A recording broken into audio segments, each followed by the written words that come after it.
So guys, today we had a new addition for the German Tornado IDS Asta 3.1 SEL. I thought it was SLE, but doesn't matter. And it is the HOSBO bomb, right?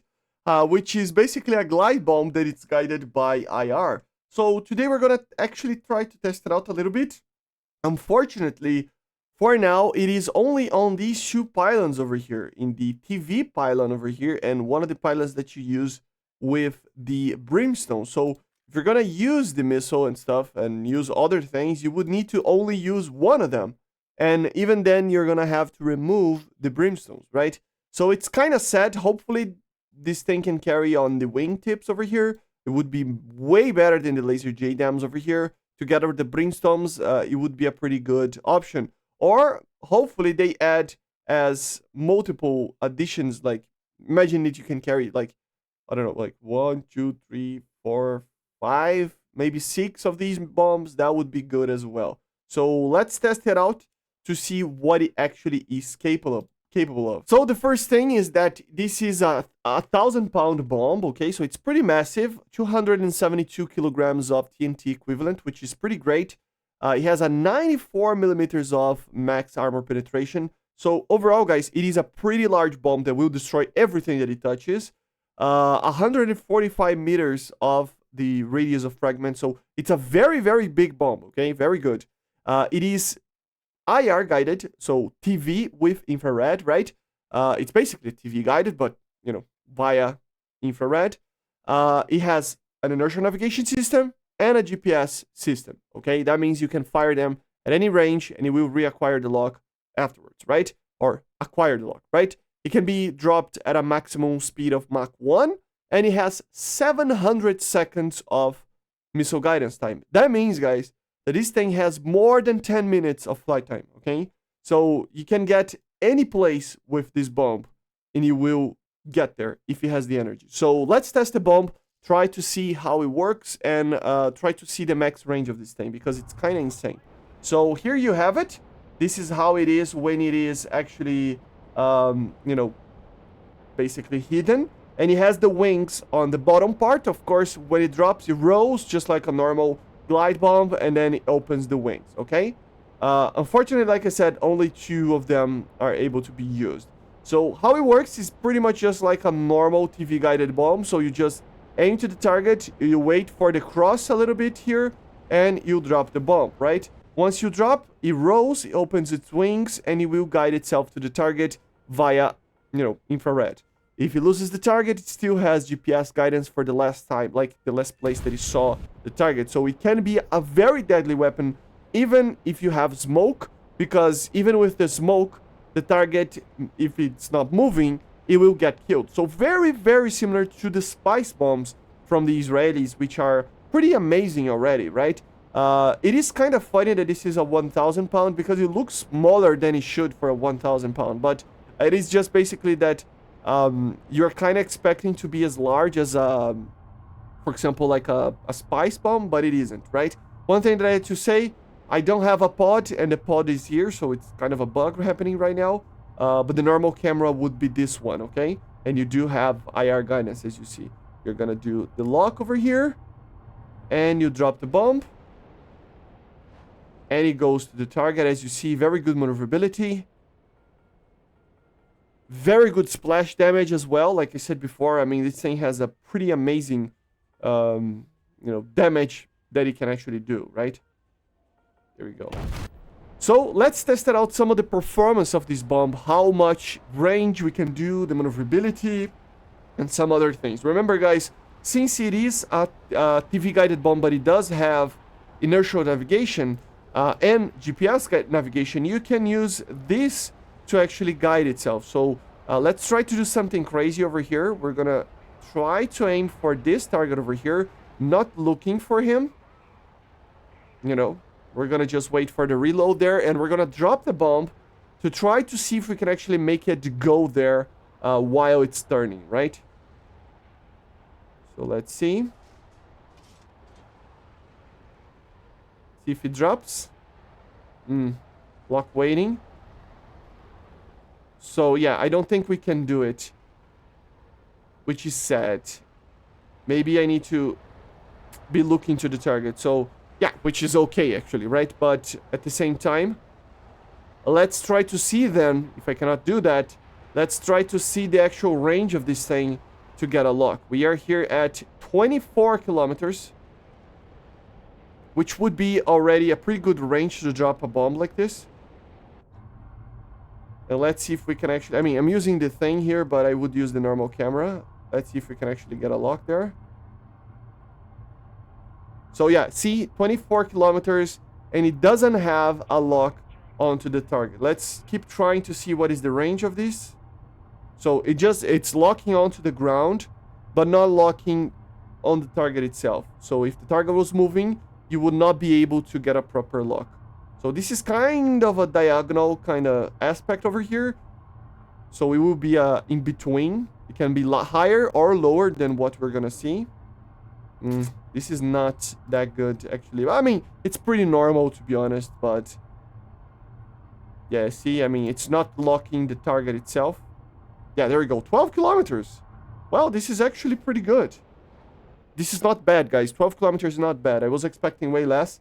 So it has a pretty sensitive sensor there that can lock a target up to like 12, 13 kilometers. If it is a side aspect, it will probably get like 15, maybe 14. If it's a front aspect or rear aspect, it will depend as well. Maybe a little bit less as well. But yeah, a diagonal kind of aspect over here. 12 kilometers, 12.5, you know, 12.5 kilometers, something like that. So pretty good range on the Seeker. But, I mean, you gotta be careful, guys, because 12.5 kilometers, it is very, very much within the ranges of some of the EAs that we have. So the last test that I wanted to do is the range test. So we're gonna try to just go as further away as possible. This thing has 700 seconds of a burn time, of guidance time.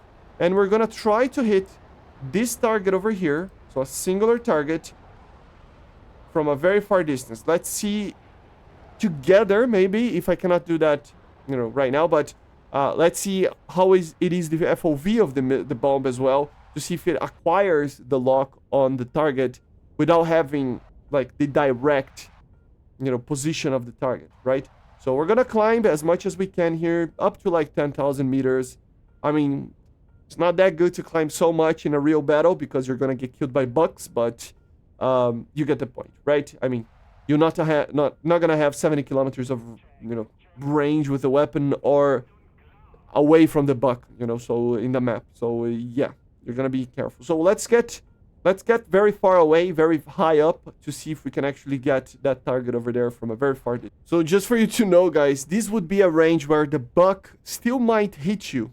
83 kilometers, and it still kind of might hit you depending on the situation, right? So yeah, you got to be careful with bugs and stuff. I mean, we do not have a big map such as this to actually use these bombs. So in a general sense, it's just kind of a fun test than anything else. But yeah, just to have in mind that the bug is pretty dangerous, right? So you're gonna need to be flying low and try to be careful with these bombs. Although they do have a pretty good range, you gotta be careful. So we are here in the return to the battlefield. We're gonna try at this very long range. We are at 13,000 meters and very close to the speed, right? We're gonna ended up having to lose a little bit of speed here. Let me just do this. So as you can see, it cannot fire. Lock waiting. So it cannot lock onto the target. So we're gonna maintain the speed over here.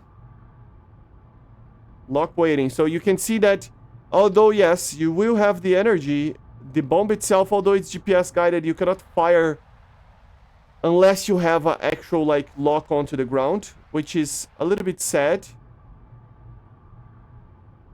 Let me try again. Yeah, lock waiting, you know, so it means that it doesn't have the range to get the lock onto the target, onto the ground. So we're gonna keep trying and see what is the range that I can maximum do over here. So we're testing the maximum, you know, range of such a missile. So 40 kilometers I still cannot get a lock onto the ground. This might get changed as well, right? But if it was a KH-38, for example, you would already... Oh, tracking. So 40 kilometers, guys. This is the maximum range of this thing. So we got a lock, of course, onto the ground, not onto the vehicle itself, right? So obviously it is not going to... If the target was moving, it wouldn't track it, obviously, because it's so far away. Now it's flying by GPS and INS, right? And of course, remember, guys, these bombs, they're very slow because they are guided bombs, right? Glide bombs and guided bombs, you know, they are very slow, of course. So it means that it's going to be very easy to intercept these things with an AA system. But yeah, 40 kilometer shot is the maximum shot that you can do with this thing. Which is, I mean, along the lines of other bombs like this. It's just that some others can do some other things. Like KH-38 can do like a 70 kilometer shot. And so on, right? So let's wait and see. But I noticed that a lot of these missiles and bombs, they are being changed. I don't know, like it feels like you cannot get a lock with GPS only if you are TV guided. For example, with laser guided KH-38, you can very easily get the 70 kilometer mark. The KH-59, for example, that in real life has like 120 kilometers, you're still not able to actually properly lock on from a very long distance, more than 100 kilometers, for example. It's impossible. So it's a little bit sad that things are not particularly working how they should. But doesn't matter. 40 kilometers is still pretty good as an IR guided weapon. Remember, just of course, guys, in real life, these bombs, these missiles, they are all used against more infrastructure and stuff like that. They're not like that used against, you know, tanks and singular stuff. They're more used for larger stuff that you can destroy in that manner, right? But yeah, guys, guiding very well. Let's see if it actually acquires the AA there. So, because this was a 40 kilometer shot, of course, the target, if he was moving, you would lose it. I don't think he locked. Let's see. I don't know. Maybe? No, I think he did. I think he did. Yeah, I think he did acquire, which is pretty good. Yeah, there we go. So a 40 kilometer shot. It's just that initially the target cannot move. After the... If he moves, it will get destroyed, right? If he moves, it will be safe, actually. So, yeah. And the last test that I wanted to do, let me just lower my altitude over here, is exactly that, actually. You know, it kind of worked there, but I want to actually do it again. So, for example, here, we can try it out, like trying to lock the target. Oh, I'm too fast. Hold up. But trying to lock, like, the ground near the target to see if it actually would go for the target. Let's see. I mean, this is a way too short of a range. So it needs to be a little bit closer. So in a general perspective, it will guide itself, but it needs to be a little bit closer. Let's try with that one as well. Why am I doing that? Well, because you can do some things that are pretty interesting, but you gotta kind of know where the target is. So for example, here, let me just lock like right here, right beside it, to see if it actually would actually lock the target or not. Oh, it went for the target, see? See? So it's a pretty good, like, look at that radius there. If you try to lock onto there, it will go automatically to the target. If you go a little bit further, then it will probably not hit the target. So that is pretty good. It is better than like the KH-59 at least. Let's see. No, the FOV will not lock that target over there. But you get the point. So it needs to be very close. That was a very light target because the bomb is very large and it killed it. But you get the point, right? So you gotta be careful on how you use it. But it is a pretty good weapon, okay? So this was the HOSBO 40 kilometer glide bomb, GPS and IR guided with 700 seconds of guidance time. Pretty amazing, right? So yeah, the new German weapon coming for the Tornado, the new Tornado Asta 3.1. So I see you guys on the next one. Make sure to subscribe, leave a like, leave a comment, and bye guys, see ya.